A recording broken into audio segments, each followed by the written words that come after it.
Hello ਜੀ, ਕਿੱਦਾਂ ਫਿਰ? ਜੈਸਾ ਕਿ ਤੁਹਾਨੂੰ ਸਭ ਨੂੰ ਪਤਾ ਹੈ ਕਿ ਪਿਛਲੇ ਵਲੌਗ 'ਚ ਮੈਂ ਪਿਸ਼ਾਵਰ ਦੇ ਸਸਤੇ ਬਾਜ਼ਾਰ ਗਈ ਸੀ। ਉੱਥੋਂ ਅਸੀਂ ਇਹ ਵਾਲੇ ਟਰਾਲੀ ਬੈਗ ਬਾਏ ਕੀਤੇ ਸੀ। ਬਾਜ਼ਾਰ ਤੋਂ ਆਉਣ ਦੇ ਬਾਅਦ ਅਸੀਂ ਆਪਣੇ ਹੋਟਲ 'ਚ ਵਾਪਸ ਆ ਗਏ। ਹੁਣ ਮੇਰੀ ਇੱਕ ਕੁਲੀਗ ਮੇਰਾ ਬੈਗ ਚੁੱਕ ਕੇ ਉੱਪਰ ਲੈ ਜਾ ਰਹੀ ਸੀ। ਰੂਮ 'ਚ ਆ ਕੇ ਮੈਂ ਖੁਸ਼ੀ-ਖੁਸ਼ੀ ਆਪਣਾ बैग चेक किया। जब मैं अपना बैग वेखिया तो मैनू पता चला मेरे नाल तो मोए मोए हो गया। मेरे बैग की एक इलास्टिक स्ट्रिप थी ही नहीं। लेकिन खैर अब मेरे पास 2 ब्लैक बैग हो गए थे। यहाँ मैं अपने दोनों बैग खड़े करके देख रही थी। एक है मेरा पुराना बैग और एक है ये वाला मेरा नया बैग। बाजार से आने के बाद मेरी तबीयत बहुत डाउन थी तो मैंने रूम में आते साथ बनाना शेक ऑर्डर की और यहाँ मेरी उतरी हुई शक्ल देख के अंदाजा लगाया जा सकता है कि मैं बहुत बीमार हूँ। इसके बाद मैं सो गई थी और सो के उठने के बाद मैंने ईशा की नमाज पढ़ी। इसके बाद मुझे बहुत भूख लग रही थी। यहाँ मैं मेन्यू से सिलेक्ट कर रही थी कि खाने के लिए क्या मंगवाया जाए। फिर मेरी रूममेट ने डिनर के लिए ऑर्डर कर दी। थोड़ी ही देर में हमारा खाना तैयार होकर रूम में आ गया। डिनर में हमने ऑर्डर किया था स्टेक, रोटी, साथ में हमने की थी कोई कढ़ाई, चाउमीन और ये सूप। मैं जब भी पेशावर आती हूँ तो इनका स्टेक जरूर खाती हूँ क्योंकि ये बहुत मजे का होता है। वैसे तो मैं गर्मियों में सूप पीती नहीं, लेकिन मैं बीमार थी तो मैंने सोचा क्यों ना सूप पी लिया जाए। But it was a bad idea. Soup बिल्कुल अच्छा नहीं था, नमक बहुत तेज था।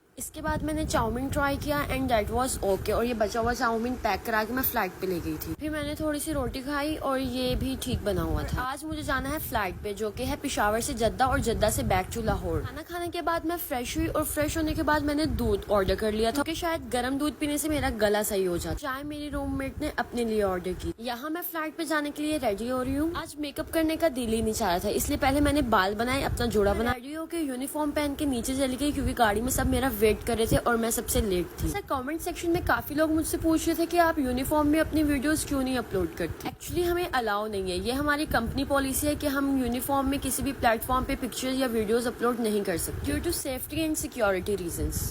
और यहाँ हम अब जद्दा से लाहौर वापस लैंड कर गए। लाहौर लैंड करते ही मेरी गाड़ी मेरा वेट कर रही थी। मैं गाड़ी में बैठी और अपने हॉस्टल की तरफ निकल पड़ी। और अब ऑलमोस्ट 3 दिन हो गए कि मेरी तबीयत ठीक ही नहीं हो रही। आप सब लोग मुझे प्लीज अपनी दुआओं में याद रखा करो। और फ्लाइट से आने के बाद तबीयत खराब होने की वजह से मैं इतनी थकी हुई थी कि मुझसे अपने बैग्स भी रूम तक नहीं लेके जाए जा रहे थे। खैर हॉस्टल आने के बाद मैं सो गई और फिर मैं शाम को जब सो के उठी तो मैं अपनी दोस्त के साथ फार्मेसी पे दवाई ले देंगे क्योंकि हॉस्पिटल जाने की हिम्मत नहीं थी तो सोचा पास की फार्मेसी से ही मेडिसिन ले लेती हूँ। फार्मेसी से मेडिसिन लेने के बाद हम जनरल स्टोर पे गए। वहाँ से अपनी कुछ जरूरत की चीजें लेके रास्ते में मेरी नजर पड़ी गोला गंडा पे। कहने को तो मेरा गला बहुत खराब था और मुझे बुखार था, लेकिन गोला गंडा देख के कौन रुकता है भाई। साथ ही साथ मैं ये भी सोची थी कि शायद ये खाने से ही मेरा गला ठीक हो जाए। इसके बाद मैं हॉस्टल वापस आ गई और ये आप बताओ कि मैं पानी में क्या डाल रही हूँ। अब तो वैसे मुझे इस चीज का नाम बिल्कुल सही आता है, लेकिन बचपन में मैं इन्हें जुएं बोलती थी। फिर इसी पानी से मैंने मेडिसिन खाई। अब मिलते हैं नेक्स्ट व्लॉग में, तब तक के लिए अल्लाह हाफिज।